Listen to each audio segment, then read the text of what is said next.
a very special guest, a guy that I've been hunting for a while. And before you bring him on camera, guys, there are two very distinct sides, I would say, he may refute this, but to Ryan Leaf. One of the biggest names in football, played in the NFL with the Chargers, Buccaneers, Cowboys, and Seahawks. There's that football on the field side, product of Great Falls, Montana. And there's now the new life, if you go to his Twitter, dad, keynote speaker, ESPN college football analyst, Sirius XM college football and NFL radio analyst, Westwood One Sports, Bust, the podcast, which we'll get into, and hashtag Sober Life. We welcome from Manhattan, Ryan Leaf to the RP Show, and there he is. I recognize those studios. How you doing, Ryan? I'm doing well, RP. Thanks for having me. Really appreciate it. I'm glad Zig Fracassi, our good friend, put us together here. I'm for sure. I would think I'm more glad, man, because as you know, I've been looking forward to getting you on the program for quite a while. But I said to Clark, producer Clark, can we get a longer segment for Ryan? Because I want to cover a few things. And when I say that, no more than 15 minutes, Ryan. But for somebody that doesn't know your story, you know, in 5 minutes or less, what are you telling people? What is the Ryan Leaf story? The life, how it was and how it is now? Well, I mean, I would probably say it's not unique in any way, shape, or form. There may be some unique qualifiers to it. When you say NFL, you say millions of dollars, you say prison, all of those things. Those are unique qualifiers. But if anytime I'm sitting in the rooms and I hear somebody tell their story, I hear my story, right? It's the same. My story is no better, worse, different. I think with those unique qualifiers, in some senses, it allows for a different kind of platform. It allows me to have maybe a little bit of a broader reach. When you walk into a middle school or a high school and you rattle off some of those things, NFL, millions of dollars, prison, they tend to maybe listen up a little bit more. And so that's been the priority of mine ever since I walked out of that prison cell about, just over 8 years ago. It's about giving back. It's about service, and that's where I try to lead my foundation to be. And since I've done that, I've got to explore and got to achieve some really neat things over the last 8 years. You read out a bunch of them. The most important one is dad. I'm a father to a 5-year-old boy right now who's just the apple of my eye. It's so fun to be a dad and the innocence of a young boy like that. And then to be in a studio like this, PointsBet Sportsbook, it's offered me a really great opportunity to use my broadcasting skills and to talk about the sport that I love, that gave me everything, and that's football, whether it be college or the NFL, and so many other opportunities that I've gotten because of my recovery, because of the foundation of being of service that has allowed for that. I get to go on the road here next 2 weeks in the state of Alabama. The University of Alabama is putting on a clinic of sorts throughout the state in many different cities around the mental illness and substance use disorder that's ravaging that state. And so I get to be in 6 different cities during this run, and it's going to be all about giving back to these communities and me becoming part of those communities. And that's, like I said, that's the story in all this. I was selfish. I was arrogant. I was never accountable my whole life until I got sober, until I figured what a lot of people figure out on their own. I had it force-fed to me until I succumbed and accepted and surrendered. And once I did, like the greatest things in my life have come true then. So I don't know how it works. Just know it works, and it's given me one of the best lives that I can imagine. And I used to think that playing ball on Saturdays and Sundays was me being of service, and that's clearly not the case. Dude, and I used to think me broadcasting games and reporting on games was my role, and it's not. And congratulations on your recovery, by the way. I'm coming up on 8 years, and as they say, the greater the storm, the brighter the rainbow. So, when I was going through active addiction, I was watching you as a football fan, and I felt bad for you. I felt bad. And then followed your story, turning it around. And shoot, I'm in South Florida now, Ryan. Every time I turn on a radio or TV, you're there, and I sit there and go, This guy's good at everything he does. Like, well, that's an unbelievable compliment, man. But what do you enjoy the most? Sitting in the booth talking ball, like you are, or being at the field doing color? It's very evident you can do it all, and you can obviously coach too.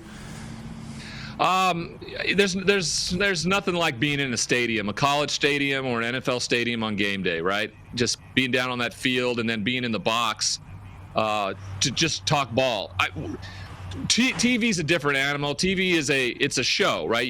The producers are entertaining the people who are watching with the game and with you. When you call a radio game, the work I get to do with Westwood One, I mean, it's all ball, right? Kurt Warner has been a great mentor of mine. He does the Monday night game for Westwood One, has done for some time now. And he has had opportunities to go do TV, but he just won't do it because he's just like, the radio game is so much more fun because you're talking all ball. It's not about, having a quick shot of the family in the stands or anything like that. So I like that part, but I love being in a studio. I work on Good Morning Football on Thursday mornings too. So, I mean, I'll put it this way. I think for the longest time I wasn't willing to do the work, whatever that looked like, whether it was during my time as a professional quarterback or doing the work in my recovery. And now, I'm like a shark, right? I have to keep moving all the time. If I'm not moving all the time, my thoughts get in the way. And so when we make it about doing the work and doing the best possible work we can, I jump all over it and I'm willing to do it. So that's the difference of 46-year-old Ryan versus probably 26-year-old Ryan for sure.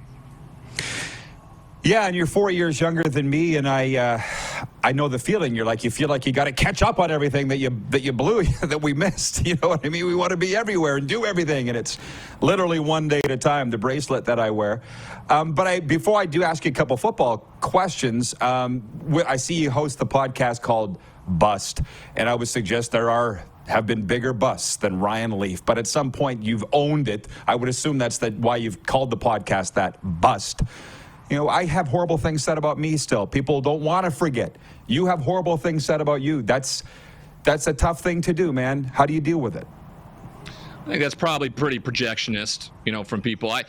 None of my former teammates or my peers in the NFL Brotherhood would ever use that word to characterize a former player, because they understand how difficult it is to get there and the expectations that come with somebody who's drafted second overall.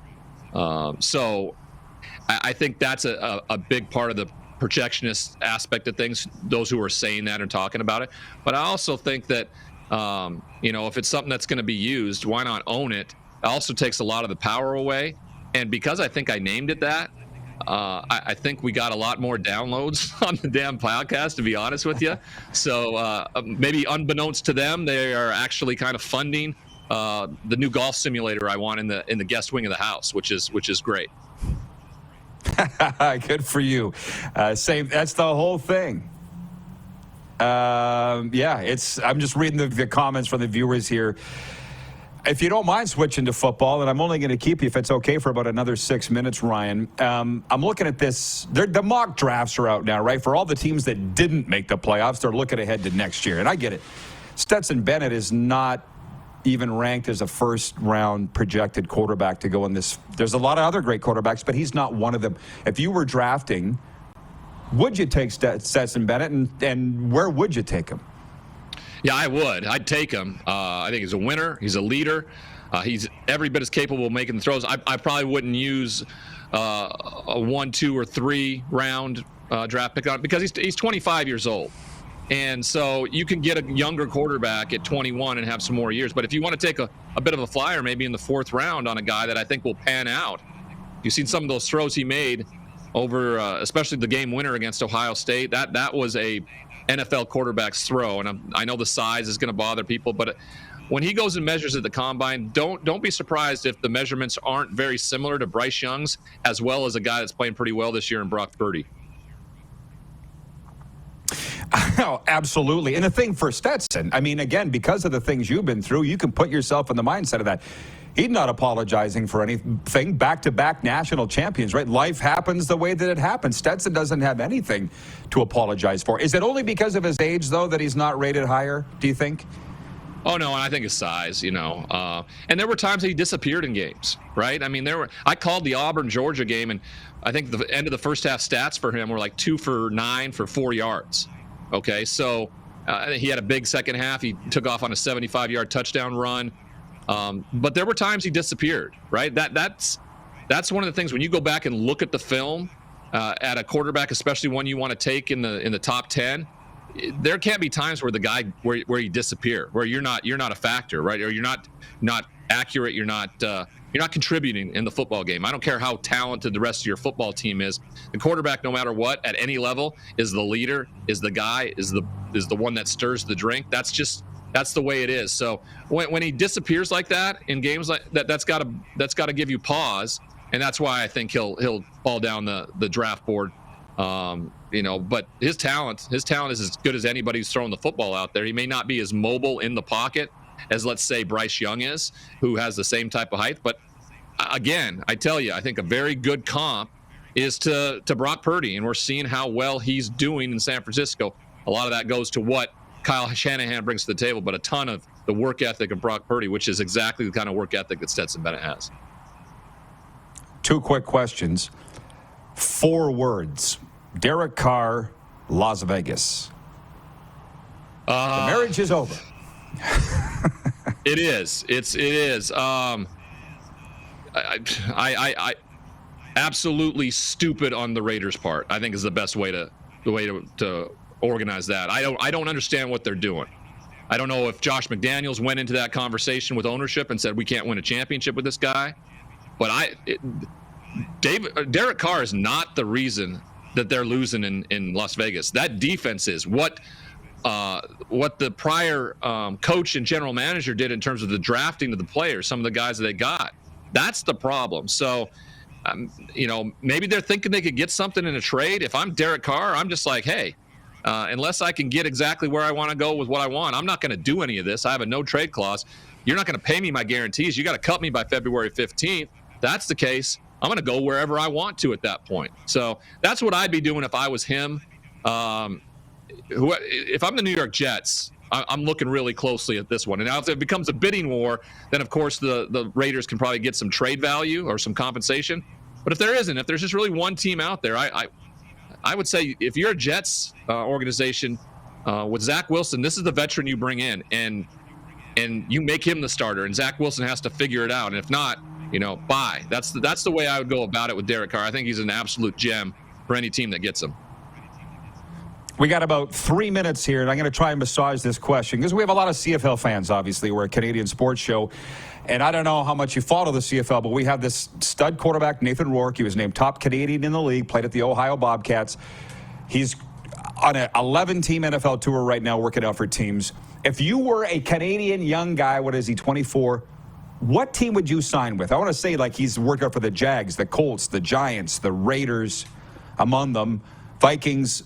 What's the best opportunity for a guy like him, free agent? Probably, I would say the Dolphins and what they do and how they spread the field out. Maybe the Chiefs, because the field is so spread out there at the CFL level.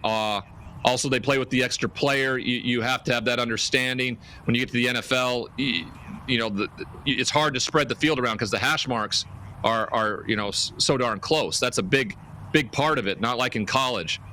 So those are a couple teams I would think of. I know the CFL pretty well, right?